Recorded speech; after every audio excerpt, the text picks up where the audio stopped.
Hey guys, Credible Crypto here with a new video update. In this video, I'm going to talk about Bitcoin and the debate between the four cycle theory and the lengthening cycle theory. Personally, I subscribe to the lengthening cycle theory, but I have a lot of followers that ask me about the four cycle theory and why I don't agree with it. And the most common uh, counter to the lengthening cycle theory and the most common argument that I see is that Bitcoin is going to have topped by December of this year, meaning within a month, and that we will not necessarily break $100,000.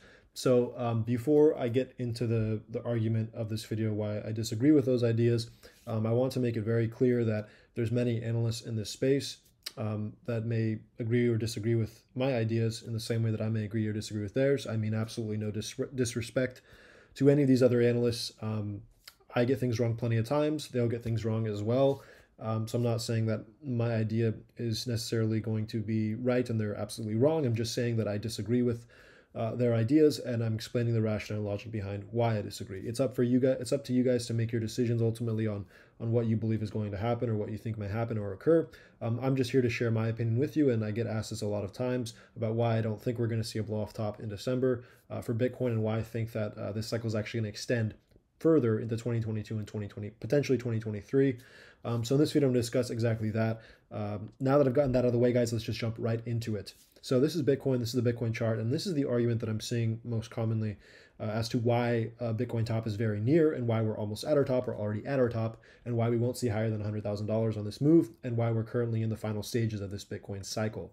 So the biggest argument that I see is that just to preface this, in most cycles of many assets, we see a very straightforward 5-cycle move, meaning a series of impulses and corrections. Impulses being the first wave, the third wave, and the fifth wave. Corrections being the second wave and the fourth wave. This is, again, general cycle theory, market structure. A trend is a high followed by a low, followed by a higher high, and then a higher low, etc., etc. So these are basic market concepts, but the idea of a 5-wave cycle is further discussed in Elliott wave theory, but the general idea is that cycles will follow this 5-wave pattern, and we can identify local tops and local bottoms by identifying or potentially identifying these wave counts, right? So the idea is that impulses are very aggressive structures to the upside. They typically subdivide into 5 smaller structures, and then these 5 smaller structures are within one larger structure, right? So it's cycles within cycles. You can have a micro bull cycle or a micro bear cycle within a larger macro bull cycle. Everything's about time frames and market structure. So anyways, with that out of the way, guys, the argument is that we've completed our 4th wave on this drop and that we're now working on our final 5th wave. And within that final 5th wave, the argument is that we've now completed our 1st wave, our 2nd wave, our 3rd wave, and our 4th wave, and we're going to get one more little pop to the upside for our 5th wave before this cycle absolutely tops and Bitcoin comes crashing down to see another 70 to 80% decline. Various reasons for why I disagree with this, guys. So let's just get right into it, right? Again, the idea being that we're going to top by December and we're not going to get past $100,000. Let's go ahead and take a look at this chart. And some of you may recognize this chart. It's a chart that I shared back when Bitcoin was trading at about $5,000, way down over here.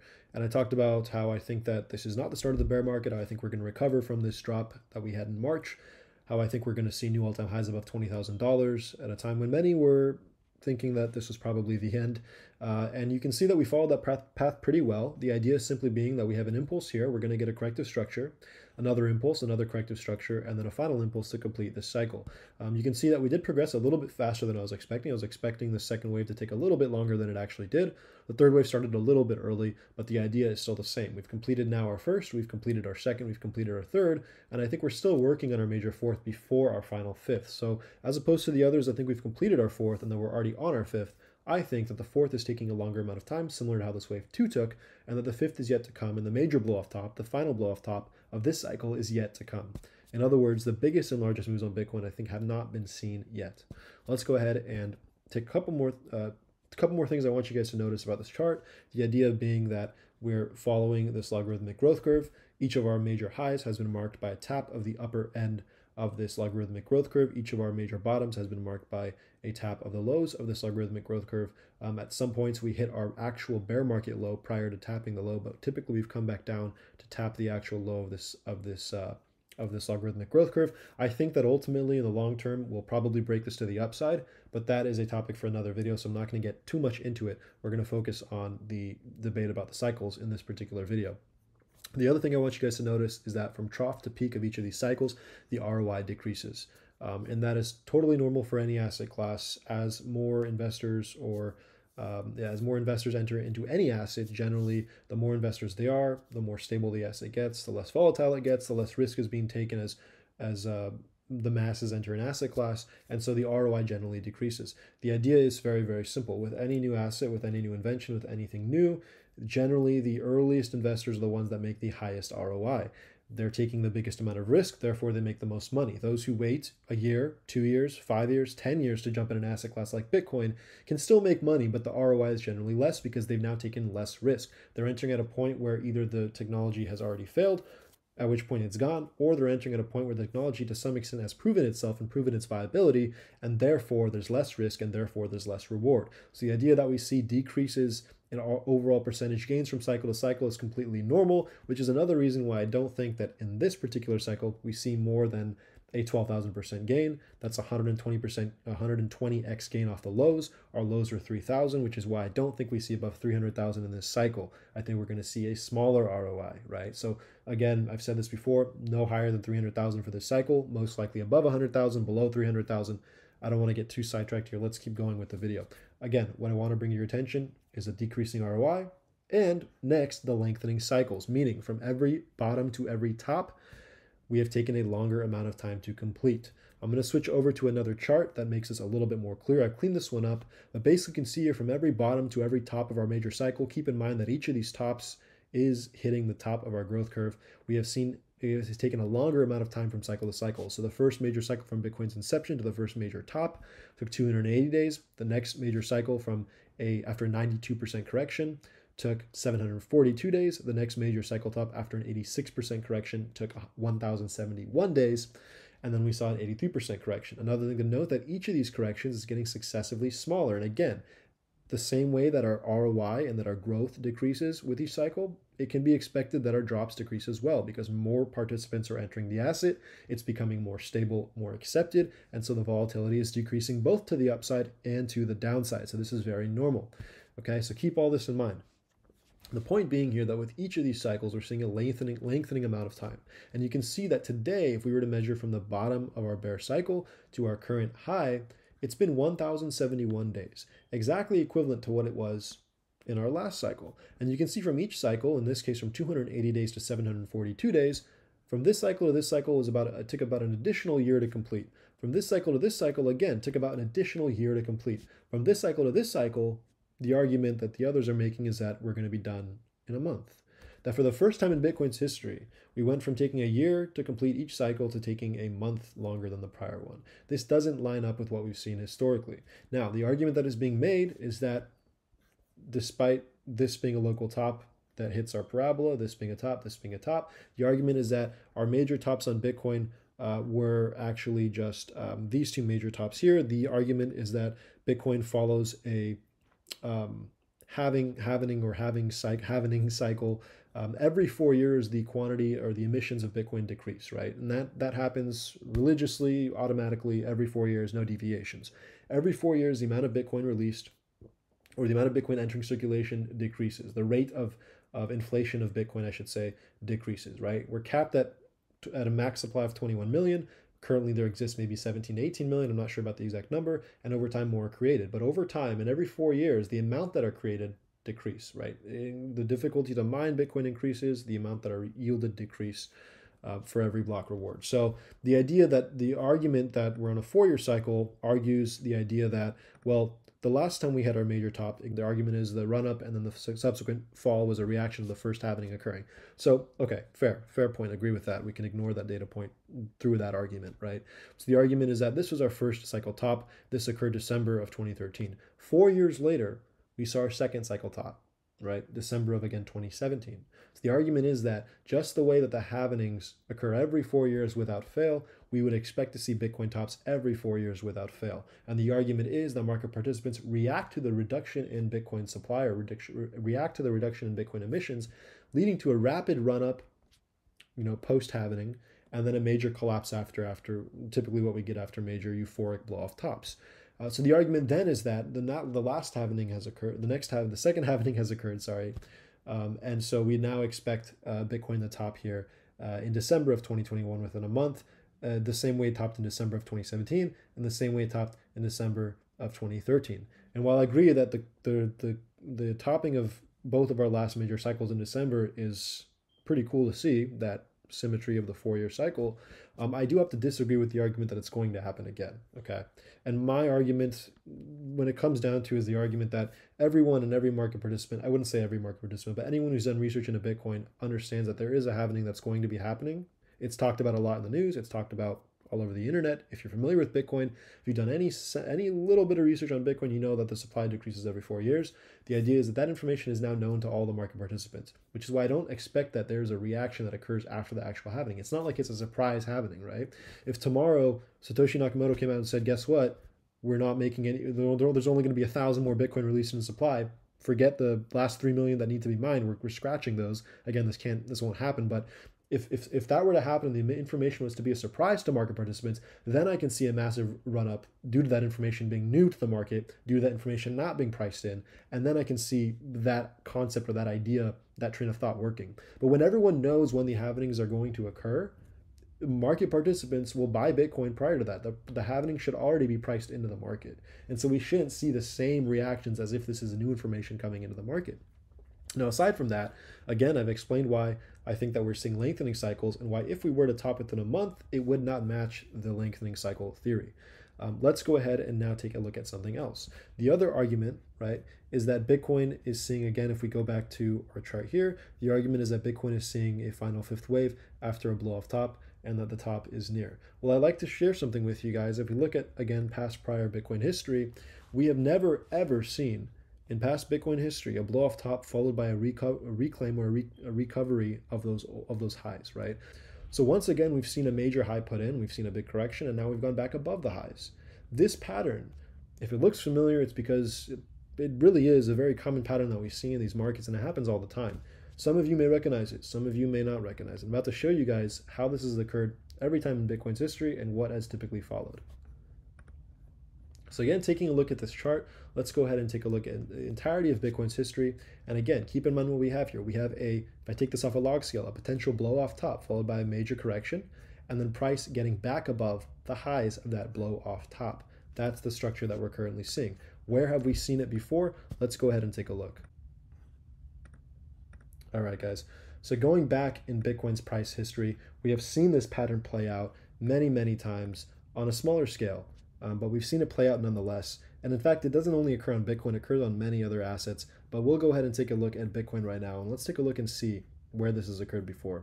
So here's the first example that we can see. This was back in 2015. We can see that we saw what one could argue was a blow off top. Of course, we haven't quite gotten above the highs, but it was our first major impulse to the upside. Saw a big correction. Price eventually went back above the highs. And then we made a much higher high. Came back down and corrected. Again, this is log scale, so keep in mind. Came back down and corrected, and then continued up. These structures are what we call running flats. In other words, a major high is put in, a major drop occurs, price moves back above the high, fails to make a lower low, and then continues up. We can see it happen here again. A major high is put in, we see a major correction, price moves back above the high, makes a higher high, fails to make a higher low, continues above. And you can see that this one actually occurred above the prior all-time highs, right? This was our last all-time high at $1,200. We got back above it, put in a major top. From $3,000, we fell down to $1,854. That is about a 42% drop, but we ended up getting back above the highs, dropped again, put in a higher low, continued up to our real high at $20,000. So again, if you're looking here at $3,000 and thought, oh, we got our blow off top, if I zoom out again, this would look like a blow off top to most, right? Blow off top. Oh, we cleared the highs again, but that's it. We're headed back down. Just kidding, we're not, right? We're going back up. We're making a new high. We're making a higher low, and then we're getting our actual blow off top. You can see on this blow off top, which was a real one, we never were able to get back above those highs. So going back to the log scale, we can see that here once again, very recently in 2019, we made a high. Let me go down to the lower time frame because this is a lower time frame series of events, but we made a high, we got a big correction, reclaimed those highs, made a higher low, continued up. Put in a high, big correction, got back above the highs, put in a higher low, continued up. first major blow off top, right? Okay, and then we never reclaimed those highs. Continued down, saw a really big correction, and that was the end of our major wave 1. Then we had our major wave 2. Then we broke our prior bull market highs, okay? We broke them right here. The same way that we broke them right here, okay? And what do we have here again? We broke the highs, put in a major high, what we'd argue is a blow off top, came back down, but we got back above the highs of the blow off top, and that is the key here. Got back above the highs of the blow off top. Never in Bitcoin's history have we seen a blow off top that has reclaimed the highs before correcting 80 to 90%. Anytime that we've seen a potential blow off top and then reclaimed the highs, we've put in a higher low and then gone on to go even higher for a real blow off top, okay? Going back here. So what I believe is actually happening here, as opposed to this count that we've seen, is something a little bit different. And again, this goes in line with the flat corrections that we've been seeing all throughout Bitcoin's price history. What I think that we're seeing here is a running flat. A running flat, just like what we've seen in Bitcoin's prior history, okay? Essentially where I think we are now is where we were in the blue circle here. And I'm going to go ahead and zoom back out again, okay? And you can see the resemblance here. Broke the highs, okay? Put in a running flat, a big aggressive drop, but then we reclaimed the highs, put in a higher low, and then got our actual blow off top, okay? That's where I think we are now, right here. Broke the highs, put in a very significant high, made a dip correction, but reclaimed the highs, got back above the highs. I think we're now going to put in a higher low and then continue up for actual fifth wave, which is going to be the actual blow off top. Again, this was very similar back to 2017 when we did break the all-time highs, put in a major high, what some would argue was a blow off top, saw a deep correction, but that ended up getting back above the highs, put in a higher low, and then saw our fifth and final wave to the upside.